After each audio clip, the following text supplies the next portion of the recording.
नमस्कार, FM news में आप सभी का स्वागत है। मैं आपके साथ दिव्या पांडे। 2 दिनों की गिरावट के बाद आज सोने और चांदी की कीमतों ने जोरदार वापसी की है। भारतीय वायदा बाजार यानी कि एमसीएक्स में सोना करीब 700 रुपए चढ़कर 1,58,703 रुपए प्रति 10 ग्राम तक पहुंच गया। तो वहीं चांदी में करीब 3,453 रुपए का उछाल आया है। तो इसकी कीमत 2,40,240 रुपए प्रति किलो के आसपास पहुंच गई है चांदी। तो अंतर्राष्ट्रीय बाजार में भी कीमती धातुओं की चमक बढ़ी हुई है। सोना $4,546 प्रति औंस के पार कारोबार कर रहा है, जबकि चांदी भी $67 प्रति औंस के ऊपर पहुंच गई है। अब सवाल है कि अचानक इतनी तेजी क्यों आई। इसकी बड़ी वजह अमेरिकी ट्रेजरी विभाग का लिक्विडिटी सपोर्ट बढ़ाने का फैसला माना जा रहा है। इस खबर के बाद डॉलर कमजोर हुआ है और बॉन्ड यील्ड में गिरावट आई है। ऐसे माहौल में निवेशक अक्सर सुरक्षित निवेश माने जाने वाले सोने की तरफ रुख करते हैं, यानी कि बाजार का मूड साफ है। डॉलर दबा तो सोना चमका और चांदी ने भी रफ्तार पकड़ ली। तो इस मुद्दे पर विस्तार से चर्चा करने के लिए हमारे साथ अर्थशास्त्री डॉक्टर शरद कोहली जी जुड़ गए हैं। सर, स्वागत है आपका एफएम न्यूज पर। सर, मेरा और एफएम न्यूज के सभी दर्शकों को मेरा अभिवादन। बिल्कुल सर, मेरा आपसे यही सवाल है पहला कि 2 दिनों की गिरावट के बाद सोने चांदी में अचानक इतनी बड़ी तेजी की सबसे बड़ी वजह क्या है? देखिए, अमेरिका में 30 साल के बॉन्ड्स इशू किए जाते हैं, जो सरकारी बॉन्ड्स होते हैं। ये एक तरह से गवर्नमेंट उधार लेती है। लोग जो जैसे भारत में आरबीआई बॉन्ड्स होते हैं, तो जो लोग इसमें निवेश करते हैं तो सरकार को ये 30 साल के होते हैं। तो होता क्या है कि अभी इनकी मैच्योरिटी बहुत दूर है, और मैच्योरिटी जब दूर होती है और जैसे जैसे मैच्योरिटी नजदीक आने लगती है, क्योंकि 30 साल बहुत लंबा पीरियड होता है, तो क्या होता है, इन बॉन्ड्स की यील्ड बढ़ती जाती है, क्योंकि लोगों को लगता है कि अब ये मैच्योर होने वाले हैं तो इनको उठा लें, तो उससे उसकी यील्ड बढ़ जाती है और कीमतों का उल्टा असर होता है। तो अमेरिका को और बॉन्ड यील्ड, जो 30 साल के बॉन्ड की यील्ड थी दिव्या, वो पहुंच गई थी 4.73, 19 साल के अपने सबसे ऊंचे स्तर पर। तो इसकी वजह से क्या हो रहा था कि अमेरिका में लोग घर नहीं खरीद रहे थे, क्योंकि मॉर्टगेज महंगी हो गई थी, ब्याज की दर बढ़ जाती है, तो लोग घर नहीं ले रहे थे, कि लोन लेना मुश्किल हो रहा था, और बिजनेस भी पैसा लोन उधार नहीं ले रहा था। तो अमेरिकन ट्रेजरी ने सोचा क्यों ना हम पुराने वाले बॉन्ड्स की जगह नए बॉन्ड इशू कर दें। उधार तो उनको चाहिए, क्योंकि मंगलवार को वो $40 ट्रिलियन अमेरिका के ऊपर उधार पहुंच गया। उन्होंने पुराने वाले बॉन्ड्स को बायबैक किया, यानी कि उन्होंने डॉलर देके वो बॉन्ड्स खरीद लिए और उसकी जगह वो नए बॉन्ड्स इशू कर रहे हैं। तो जैसे ही उन्होंने खरीदा तो मार्केट में एकदम डॉलर आया, और डॉलर में क्या होता है, डॉलर इंडेक्स होती है दिव्या। उस डॉलर इंडेक्स में 6 करेंसीज आती हैं, मैं नाम ले देता हूं उन करेंसीज का। Japanese yen, euro, British pound, Swiss franc, Swedish krona, Canadian dollar. ये 6 करेंसीज मिला के एक डॉलर इंडेक्स बनती है। तो डॉलर इंडेक्स जो लगभग 100 के आसपास घूम रही थी, वो गिर के 99 से नीचे आ गई, 98-99 पे आ गई। जैसे ही ऐसा हुआ तो कॉमेक्स, जो कमोडिटी एक्सचेंज है न्यूयॉर्क का, उसमें एकदम से जो शॉर्ट के कॉन्ट्रैक्ट्स थे, उन्होंने फटाफट अपना शॉर्ट कवरिंग करी, और लॉन्ग के कॉन्ट्रैक्ट्स बने, क्योंकि आपने बिल्कुल ठीक कहा, जब डॉलर कमजोर होता है तो सोना चढ़ता है। दूसरा कारण यह था कि अमेरिकी अर्थव्यवस्था पर अब कमजोरी दिखाई दे रही है। उनकी जो फिस्कल पोजीशन है वो अच्छी नहीं है, क्योंकि उधार, जैसा मैंने बताया, उनके ऊपर बहुत चढ़ चुका है। उनका फिस्कल डेफिसिट, जीडीपी भी ज्यादा रफ्तार से नहीं बढ़ रहा, बेरोजगारी भी है, निवेश भी नहीं आ रहा है। और ऊपर से क्या दिक्कत है दिव्या, कि वहां नवंबर में मिड टर्म इलेक्शंस हैं, तो राष्ट्रपति ट्रंप को महंगाई को भी कम करना है, पैसे को भी महंगा नहीं होने देना है। इन सबको देखते हुए अमेरिकन ट्रेजरी ने निर्णय लिया। तो जैसे ही अमेरिकन ट्रेजरी ने बायबैक किया, तो उस वजह से डॉलर मार्केट में आ जाने की वजह से एकदम से सोने चांदी में उछाल आया। आपको याद होगा, अभी कुछ दिन पहले जापानीज येन, जो जापान की करेंसी है, वो बहुत कमजोर हो गई थी। उसको रिकवर करने के लिए भी डॉलर बेचे गए थे, येन खरीदा गया था। तो वो भी एक बीच बीच में कारण रहता है, क्योंकि येन जो 164 पे था, वो गिर के उस समय 154 पे आ गया था, फिर वो गिर के 160 पहुंच गया। तो इन सब वजहों को मिला के, और एक आखिरी वजह जो कि सबको जाननी चाहिए, कि चाइना दिव्या बेतहाशा सोने की बाइंग कर रहा है। लगातार 20-21 महीने से लगातार चाइना को जहां से गोल्ड मिल रहा है वो उठा रहा है। तो जब डिमांड बनती है, किसी चीज को ज्यादा खरीदा जाता है, तो उसकी कीमतें बढ़ती हैं। तो इन सब फैक्टर्स को मिला के आपको उछाल दिखा। इस समय जब हम बात कर रहे हैं, सोना लगभग $4,490 और $4,493 के आसपास है। भारतीय रुपयों में बात करूं तो करीब करीब 1,57,000 और 1,58,000 के आसपास इसकी कीमत है दिव्या। बिल्कुल सर, मुझे एक छोटी सी चीज समझाइए आप। अमेरिकी ट्रेजरी के लिक्विडिटी सपोर्ट बढ़ाने से डॉलर और बॉन्ड यील्ड पर असर क्या पड़ा है, और इसका सीधा फायदा अगर माना जाए तो गोल्ड को कैसे मिला? देखिए क्या होता है, जब डॉलर मजबूत होता है तो ऐसे में बॉन्ड यील्ड्स बढ़ती हैं। और बॉन्ड यील्ड्स बढ़ती हैं तो क्योंकि सोना कोई डिविडेंड तो देता नहीं है, सोना तो आप लेके रख लेते हैं बस, उसमें ना कोई डिविडेंड आता ना, जब उसकी कीमत बढ़ती है तो यही प्रॉफिट होता है। कोई रेगुलर इनकम तो सोने से होती नहीं, एक जगह बस पड़ा रहता है। तो जब बॉन्ड यील्ड्स बढ़ती हैं तो कॉमेक्स में, जो अमेरिका का कमोडिटी एक्सचेंज है दिव्या, वहां पर लोग ऐसा मानते हैं कि अब सोने की बजाय एक हाई यील्डिंग एसेट में निवेश किया जाए, यानी कि जिसमें ज्यादा रिटर्न आता हो रेगुलर बेसिस पे। तो जब जब जब बॉन्ड यील्ड बढ़ती है तो सोने पर दबाव आता है, सोने से हटके निवेश डॉलर के एसेट्स में जाता है। अब यहां पर उल्टा हुआ, क्योंकि डॉलर को बेचा गया। जैसे ही डॉलर को बेचा गया तो उसकी वजह से डॉलर की कीमत कम हुई, बॉन्ड यील्ड कम हुई, जैसा आपने बताया, डॉलर इंडेक्स नीचे आई, और डॉलर इंडेक्स नीचे आने से फिर एक बार सोने की तरफ रुझान बढ़ गया। मैं आपको ये बता दूं, आपके सवाल का अगर मैं छोटा जवाब दूं तो ऐसा समझिए कि इस समय डॉलर दुनिया के लिए एक बहुत बड़ी मेजर ऑफ वैल्यू। दुनिया के 60-70% ट्रांजैक्शंस फॉरेन एक्सचेंज के, इनवॉइसिंग के, लोन के, फॉरेक्स रिजर्व्स के डॉलर में होते हैं। डॉलर के बाद दिव्या कोई भी ऐसी चीज नहीं है दुनिया भर में जिसको आप दुनिया में कहीं भी खरीद सकते हैं, बेच सकते हैं। मेजर ऑफ वैल्यू जिसको हम कहते हैं, कोई भी पैमाना नापने का, वो केवल और केवल सोना है। तो अगर डॉलर यहां से आगे फेल होता है, जिसको हम डी डॉलराइजेशन कहते हैं, दुनिया डॉलर से अगर हटती है तो सोना बहुत तेज रफ्तार से ऊपर जाएगा। चांदी भी उसके साथ साथ चलेगी। चांदी के बारे में मैं ये कहना चाहूंगा कि चांदी में और ज्यादा तेजी आने की मुझे उम्मीद नजर आ रही है। ये कोई निवेश की सलाह नहीं है। एफएम न्यूज के सभी दर्शकों को मेरी एडवाइस है कि निवेश की सलाह अपने फाइनेंशियल इन्वेस्टमेंट एडवाइजर से लीजिए। मैं जो बता रहा हूं आपको वो मात्र एक आकलन है, एक एनालिसिस है। हाँ जी बिल्कुल सर, तो फिर क्या माना जाए कि जो मौजूदा तेजी से सिर्फ शॉर्ट टर्म उछाल है, या सोने में सिर्फ एक और बड़ी रैली की शुरुआत मानी जाए? देखिए मेरा अपना आकलन ये कहता है दिव्या, आपने बहुत अच्छा सवाल पूछा। मुझे लगता है कि 70% चांस इस समय सोने के ऊपर जाने के हैं, 30% चांस नीचे जाने के भी हैं। थोड़ा सा दबाव आ सकता है। उसका कारण मैं आपको बताता हूं, क्योंकि कच्चे तेल के दाम, क्रूड ऑयल के दाम, ये स्ट्रेट ऑफ हॉर्मुज लगातार बंद रहने से और अमेरिका और ईरान में टेंशन लगातार बनी हुई है। आपने देखा कच्चा तेल आज $94 को छू गया है। जी बिल्कुल। तो अगर कच्चा तेल यहां से मान लीजिए $100 पार कर जाता है, $110 तक पहुंच जाता है, तो फिर सोने चांदी पर थोड़ा सा दबाव आ सकता है। उसके चांसेस मुझे 30% नजर आ रहे हैं कि सोना चांदी पर दबाव आएगा। कच्चे तेल के जाने के तो मुझे चांस नजर आ रहे हैं ऊपर। तो 70% चांस मुझे नजर आते हैं कि ऊपर जाएगा, 30% चांस मुझे लगते हैं कि दबाव में आ सकता है। तो जिन लोगों ने भी निवेश करना है, मैं अगर होता तो क्या करता, मैं ये बता देता हूं। मैं किसी को सलाह तो नहीं दूंगा, अपने का बता देता हूं। मैं होता तो जब जब करेक्शन आती थोड़ा थोड़ा लेकर, और इसको 2 से 5 साल के नजरिए के लिए अपने पास रखता, तो ये बहुत अच्छा रिटर्न दे सकता है। ये बाकी की सारी एसेट क्लासेस को, आपने देखा कि शेयर मार्केट पिछले 2 साल से वहीं की वहीं खड़ी है। बाकी की सारी एसेट क्लासेस में शेयर मार्केट है, बैंक की एफडी है, प्रॉपर्टी है, और जितने बॉन्ड्स हैं, उन सबसे बेहतर रिटर्न दे सकता है, ऐसा मेरा मानना है दिव्या। सर, चांदी में सोने के मुकाबले ज्यादा तेजी क्यों देखने को मिल रही है? क्योंकि दाम तो दोनों के ही बढ़ रहे हैं, पर सोने के मतलब चांदी के मुकाबले सोने के दाम ज्यादा क्यों बढ़ रहे हैं? देखिए होता क्या है कि एक तो चांदी के डबल रोल है। जैसे फिल्मों में आप देखते हैं ना, हीरो का डबल रोल होता है। एक ही हीरो या हीरोइन 2 किरदार निभा रहे होते हैं। इसी प्रकार चांदी 2 किरदार निभाती है। एक तो 55% चांदी इंडस्ट्री में लग जाती है। इसमें सोलर सेल्स हैं, इलेक्ट्रिक व्हीकल्स हैं, सेमीकंडक्टर चिप्स है, आर्टिफिशियल इंटेलिजेंस का डेटा इक्विपमेंट है। इनमें चांदी खपत हो जाती है। वो 55% चांदी तो इनमें लग के समाप्त हो जाती है। बाकी की चांदी जो है वो सोने की तरह निवेश के काम आती है।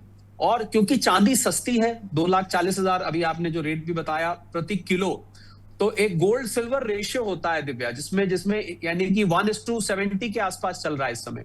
यानी कि अगर मैं गोल्ड की प्राइस को सिल्वर की प्राइस से डिवाइड करूं तो लगभग 70 आता है, कि उतने ही पैसे में कितना गोल्ड आता है और उतने ही पैसे में कितना सिल्वर आता है। तो चांदी सस्ती होने की वजह से जो कॉमेक्स है, जो कमोडिटी मार्केट है, जहां पर इसके सट्टेबाजी भी होती है, वहां पर फिजिकल गोल्ड चांदी नहीं खरीदा जाता, सिर्फ कॉन्ट्रैक्ट्स खरीदे बेचे जाते हैं। तो कई गुना चांदी के कॉन्ट्रैक्ट ज्यादा लिए जाते हैं, क्योंकि चांदी सस्ती है। उतने ही मार्जिन से, उतने ही पैसे से चांदी की कहीं ज्यादा खरीद बेच हो जाती है। इसलिए चांदी भागती भी तेज है, चंचल हो जाती है।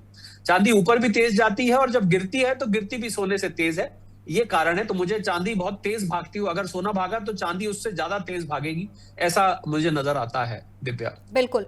सर, अब शादियों का सीजन शुरू हो रहा है, ऐसे में खरीदारी भी खूब होगी, अब सोने का दाम भी बढ़ रहा है, तो आप क्या कुछ कहेंगे हमारे दर्शकों को कि अभी रुक जाए या थोड़ा आगे चल के खरीदारी करें? देखिए, शादी तो टल नहीं सकती। शादी की जो तारीख फिक्स हो रखी है, वो तो शादी अपनी तारीख पे ही होगी। और शादी से पहले सोना एक शगुन माना जाता है। बहनों को, माओं को, सासों को, बहुओं को, बेटियों को सोना चढ़ाया जाता। तो पुरुष भी, कई आपने मोटी मोटी अंगूठी और चेन पहने देखे होंगे, कड़े भी पहने देखे मैंने पुरुषों को सोने के। तो शादी तो एक शगुन है। देखिए, शादी तो होके रहेगी जिस डेट को पंडित जी ने निकाली है, जो मुहूर्त निकला है। पर तो सर मुझे लग रहा है कि सर पर कई लोगों को डर है कि ऐसा ना हो, ऐसे किसी की शादी अगर अगले साल भी होगी तो लोगों को डर है, इस तरीके से सोना भाग रहा है तो लोग डर में भी कि ऐसा ना हो और बढ़ जाए, इससे बेटर है कि मैं पहले ही खरीद के रख लेता हूं। देखिए देखिए, आगे उम्मीद तो बढ़ने की, मैंने आपको अभी क्या बताया कि 70% चांस इसके बढ़ने के हैं। तो मुझे लगता है आपके सवाल का जवाब इसमें आ जाता है। 70% चांस ऊपर जाने के हैं, 30% चांस नीचे जाने के हैं। तो मुझे ऐसा नजर आता है कि शादी के लिए जिसने बनवा के रखना है, और अगर उसके पास रखने की जगह सुरक्षित है, ये रखने की जगह एक बहुत बड़ी समस्या है दिव्या। अगर आपने अगले साल की शादी के आज जेवरात बनवा लिए, तो आप कहाँ लॉकर में रखेंगे, या घर के किसी अलमारी के लॉकर में रखेंगे, या बैंक के लॉकर में रखेंगे? तो इसकी सेफ्टी पे बहुत बड़ा प्रश्न आता है। बैंक के लॉकर टूटने की खबर अक्सर, आप तो मीडिया से हैं, जर्नलिस्ट हैं, आप पढ़ती होंगी, वहां का लॉकर टूटा, यहाँ का लॉकर टूटा मिला, खाली मिला। और बैंक का जो इंश्योरेंस होता है, वो आपके किराए जो आप देते हैं लॉकर का, उससे मात्र 100 गुना होता है। 2000 किराया देते हैं तो 2 लाख तक के जेवरात या वैल्यूबल्स उसमें आपके सिक्योर्ड है। उसके आगे का बैंक कोई गारंटी नहीं लेगा। और घर में तो वैसे ही सेफ नहीं। आप घर में ज्यादा रखें तो घर के लोग सब एक साथ बाहर भी नहीं जा सकते, ताला मार के नहीं जाया जाता है, आजकल जमाना ऐसा है। तो इसलिए बहुत पहले खरीद के रखना, आपको अगर बढ़ने का लग रहा है तो आप अभी बनवा के रख सकते हैं, अगर आपके पास सुरक्षित जगह है रखने की। वरना ये जो शादी का सीजन दिव्या शुरू होने वाला है, जो कि ये नवंबर में, अक्टूबर नवंबर में, मैं देखता हूं अक्टूबर से लेकर दिसंबर जनवरी तक शादियां चलती हैं, इसमें जिन लोगों ने बनाना है वो तो बनवा रहे हैं। देखिए, अगर किसी का बजट उससे बाहर हो गया है, मतलब सोना बहुत महंगा हो जाता है, तो उसके पास विकल्प उपलब्ध हैं। आजकल तो दिव्या 18 कैरेट का, 14 कैरेट का, 9 कैरेट तक का भी गोल्ड आता है। तो आप निवेश के लिए तो जेवरात नहीं लिए जाते, जेवरात तो पहनने के लिए लिए जाते हैं। आपने शादी में वीडियो बन गई, फोटो खिंच गई, आपकी इंस्टाग्राम की रील्स बन गई, उसके बाद जेवरात रोज रोज पहन के लोग नहीं घूमते, अमूमन ऐसा देखा जाता है। तो मुझे लग रहा है कम कैरेटेज का सोना, अगर आपको लग रहा है महंगा हो गया है, तो कम कैरेटेज का सोना आप बनवा के, जेवर बनवा के, और उनको रख दीजिए। निवेश और ऑर्नामेंट्स को अलग अलग रखना चाहिए। पहले जमाने में लोग जब जेवर बनवाते थे तो लंबे वक्त के लिए, आपने देखा होगा, पुराने जमाने की माएं अपनी बेटियों को, वो आगे अपने बेटियों को पुश्तैनी, ये हार है, इसके साथ हमारी बड़ी यादें जुड़ी हुई हैं, वगैरह वगैरह, सासें अपनी बहुओं को देती थी। तो मुझे लगता है वो जमाना अब थोड़ा जा चुका है। अब जेवर बनाने को और निवेश को अलग अलग करके देखना चाहिए। सर, ये भी खबरें हैं कि जो मिडिल ईस्ट में युद्ध चल रहा है, इसकी वजह से मतलब ये जो सोने के दाम है ये बढ़ रहे हैं। अगर ये रुक जाता है तो कहना ऐसा है लोगों का कि अगले साल सोना जो है वो सस्ता हो जाएगा। देखिए, युद्ध की परिस्थिति दिव्या खाली मिडिल ईस्ट में नहीं है। आपकी मैं जानकारी के लिए बता दूं, रशिया यूक्रेन के युद्ध को चलते हुए आज 4.5 साल हो चुके हैं, और वो युद्ध और घमासान हो चुका है। कल तो रशिया ने यूके को धमकी दे दी, क्योंकि उनके 1,20,000 ड्रोन जो है वो यूक्रेन ने खरीदे हैं, और उसमें से 3,000 ड्रोन पिछले 3 दिन में रशिया के ऊपर उसने दाग दिए। तो रशिया भड़क गया है। उधर जापान और चाइना में टेंशन चल रही है। तुर्की और इजराइल में नया टेंशन निकल कर आया है। अफगानिस्तान, पाकिस्तान का हम सुनते रहते हैं, north Korea, south Korea, China, Taiwan. तो खाली रशिया, खाली ईरान और अमेरिका का युद्ध नहीं चल रहा है। मुझे लग रहा है कि पूरी दुनिया में, मैं ये बात कहने से थोड़ी संकोच करता हूं, पर क्योंकि आपने बात छेड़ दी है तो मुझे कहनी पड़ेगी, कि मुझे लग रहा है कि वर्ल्ड वॉर 3, जो विश्व युद्ध 3 जिसको कहते हैं, उसकी मुझे यहां पर आहट सुनाई दे रही है। मैंने दिव्या वर्ल्ड वॉर 1 और वर्ल्ड वॉर 2 की हिस्ट्री पढ़ी है। यानी कि विश्व युद्ध 1 1914 में हुआ था, 1919 तक, उसके बाद 1939 से 45 तक दूसरा हुआ था। उसकी हिस्ट्री में भी जो हालात बने थे दिव्या, वो आज जो हालात बन रहे हैं इससे कम थे।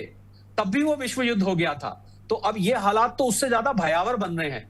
मुझे लग रहा है अगले 2-3 साल में विश्व युद्ध पूरी तरह से छिड़ जाएगा। और ऐसे में जो आपने बात कही, तो सोना कहां का कहां जा सकता है। हालांकि मैं चाहूंगा कि मेरी ये भविष्यवाणी गलत हो जाए, क्योंकि इससे जान माल का नुकसान होगा, परंतु अगर ये हो जाता है तो सोने चांदी के दाम छत फाड़ कर बाहर निकल सकते हैं। बिल्कुल सर। सर मेरा ये सवाल है कि अगर डॉलर आगे कमजोर रहता है तो क्या सोना जो है वो एक 50 तो पहुंच चुका है, 50 से ऊपर हो चुका है, तो 160 से ऊपर पहुंच जाएगा? नहीं, 160 तो ऑलरेडी चल रहा है। आज सर ऊपर सुबह ऊपर सोने सर ने ऊपर सर 160 ऊपर उससे ऊपर 160 छुई। आगे। बिल्कुल बिल्कुल, अगर डॉलर कमजोर होता है, जैसे मैंने आपको बताया कि अगर हम्म। डॉलर कमजोर होता है, फेल होता है, जो अमेरिकी अर्थव्यवस्था का हाल है, $40 ट्रिलियन मंगलवार को उनकी उधार पहुंच गई। और जैसे जैसे उनका उधार बढ़ता जाएगा, इससे उनका फिस्कल पोजीशन बिगड़ती जाएगी और उसकी वजह से डॉलर कमजोर होगा। डॉलर कमजोर होगा तो सोना यहां से आपको 1,80,000 और 2 लाख को भी पार करता दिख सकता है दिसंबर तक या उससे पहले, या मार्च 2027 या जून, मतलब 1 साल के अंदर अंदर आपको सोना 2 लाख पार और ये 1 साल के अंदर अंदर बोला मैंने, ये नहीं बोला कि पूरा 1 साल लगेगा। 1 साल के अंदर अंदर ये हो सकता है, कभी भी हो सकता है। ये सारा कुछ निर्भर करेगा कि ये नवंबर में जो मिड टर्म पोल्स हैं अमेरिका में, राष्ट्रपति ट्रंप की पार्टी रिपब्लिकन जीतती है या हारती है, और उसके बाद वो क्या नीतियां अपनाते हैं। अभी तक उनकी सारी नीतियां कामयाब नहीं रही हैं। उन्होंने टैरिफ लगाया, सुप्रीम कोर्ट ने उसको खारिज कर दिया। ईरान का युद्ध लड़ा, अब वो युद्ध में फंस गए हैं। ना कोई जीत रहा है ना कोई हार रहा है, उनकी बात जो मनवानी थी वो नहीं। तो इसलिए डोनाल्ड ट्रंप के ऊपर नजर बना के रखिए। मुझे लगता है जो सोने चांदी में निवेश करते हैं, जो खरीदते हैं बेचते हैं, उनको डोनाल्ड ट्रंप पे जरूर नजर रखनी चाहिए, क्योंकि ये एक ऐसे व्यक्ति हैं जिन्होंने पिछले करीब 1.5 साल से भी ज्यादा से मार्केट में हलचल मचाई हुई है। बिल्कुल सर। सर मेरा सवाल आपसे ये भी है कि अगले कुछ दिनों में सोने और चांदी की कीमतों पर कौन कौन से ग्लोबल फैक्टर सबसे ज्यादा असर डालेंगे? बहुत अच्छा सवाल आपने पूछा है। ये सबके लिए जानना बहुत जरूरी है कि क्या फैक्टर्स, पहले तो जियोपॉलिटिकल जिसकी हम बात कर चुके हैं, यानी कि जो युद्ध की परिस्थिति है ये कैसे रहती हैं। दूसरा, अमेरिका का जो सेंट्रल बैंक है दिव्या, उसको फेडरल रिजर्व कहते हैं। जैसे भारत में रिजर्व बैंक ऑफ इंडिया है, अमेरिका में उसको फेड कहते हैं, छोटे शब्दों में फेड। वो अगर आगे इंटरेस्ट रेट्स बढ़ाता है या घटाता है, इससे सोने चांदी पे फर्क पड़ता है। अगर बढ़ाता है तो सोने चांदी के रेट थोड़े नीचे जाते हैं, घटाता है तो ऊपर जाते हैं। डॉलर की हम ऑलरेडी बात कर चुके हैं। दूसरा, चाइना कितना गोल्ड आगे खरीदता है, इस पर भी बहुत कुछ निर्भर करेगा, क्योंकि और बाकी के दुनिया के जो सेंट्रल बैंक है, केंद्रीय बैंक, उन्होंने पिछले 2-3 साल में दिव्या बहुत बड़ी मात्रा में गोल्ड खरीदा है। और क्यों खरीदा उन्होंने? उनके पास पहले अमेरिका के डॉलर थे, उनके पास बॉन्ड्स थे। अमेरिका के बॉन्ड को उन्होंने बेचा क्योंकि अमेरिका के ऊपर दुनिया के बैंकों का विश्वास कम हो रहा है। तो वो क्या करें, अमेरिका की ट्रेजरी के एसेट्स बेच बेच कर सोना ले रहे हैं। तो ये सब फैक्टर्स बहुत महत्वपूर्ण रहेंगे आने वाले 6 महीने से लेके 2-3 साल के समय में, कि देखते हैं इन फैक्टर्स पे क्या दुनिया में के जो बड़े बड़े इंस्टीट्यूशंस हैं वो असर डालते हैं। और लगभग सभी बड़े इंस्टीट्यूशंस, जिसमें JP Morgan, Morgan Stanley, HSBC, UBS, bank of America, इन सबका मानना है। आज एक और बड़े कमोडिटी एक्सपर्ट की बात आई, इनका नाम है जोनाथन बैरेट। इन सबका ये मानना है कि सोने की चांदी की जो लंबी वक्त की चाल है, जो मैंने आपको 2 से 5 साल का नजरिया दिया है, 2 से 5 साल तो मेरा नजरिया है, ये आगे बहुत तेजी की नजर आती है। सर निवेशकों के लिए भी एक सवाल है कि आम निवेशक के लिए इस समय सोना खरीदना समझदारी है या फिर तेजी के बीच थोड़ा इंतजार करना चाहिए उन्हें? देखिए, निवेशकों को वैसे तो निवेश की सलाह अपने, जैसा मैंने कहा, अपने वित्तीय सलाहकार से लेनी चाहिए।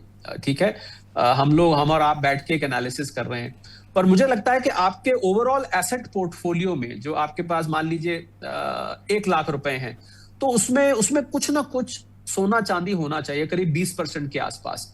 ये आपको रिस्क से हेज देता है, यानी कि जब जोखिम आता है तो ये आपको कवर करके रखता है। ये एक सेफ हेवन इन्वेस्टमेंट है। सेफ हेवन इन्वेस्टमेंट मतलब सोने का कुछ बिगड़ता नहीं है, सोना अपनी जगह बड़ा ठोस है, वहीं का वहीं रहता है, सालों से चला आ रहा है। मैंने एक अपने चैनल पे वीडियो किया जहां मैंने 600 बीसी यानी 2600 साल की सोने की हिस्ट्री बताई। इतना पुराना तो कोई भी एसेट नहीं है। तो इसलिए सोना एक सुरक्षित निवेश है। तो आपको अगर 1 लाख रुपए अगर आप निवेश करते हैं शेयर्स में, म्यूचुअल फंड्स में, बैंक की एफडी में, प्रॉपर्टी में, तो उसमें 20 से 25% आप सोने चांदी को रख सकते हैं। ठीक है सर, अब मेरा आखिरी सवाल एफएम न्यूज के दर्शकों के लिए कि सोने में इन्वेस्ट करें या फिर चांदी में, क्या खरीदे जिसमें उनका इन्वेस्ट सही रहेगा? जिनका दिल बहुत मजबूत है, बहुत सॉलिड है, और वो छोटी छोटी बातों से नर्वस नहीं होते हैं, पता लग जाता है ना किसी व्यक्ति का इसका दिल बहुत मजबूत है, उसको तो चांदी में ज्यादा कर देना चाहिए। जो दिल के थोड़े कमजोर हैं, जो ज्यादा जोखिम नहीं लेना चाहते, छोटी सी गिरावट पे नर्वस हो जाते हैं, उनको चांदी कम सोना ज्यादा लेना चाहिए, ऐसा मुझे नजर आता है। ठीक है सर, हमारे साथ एफएम न्यूज पे जुड़ने के लिए आपका बेहद धन्यवाद। धन्यवाद। तो बुलेटिन में फिलहाल के लिए बस इतना ही। बने रहे एफएम न्यूज के साथ। नमस्कार।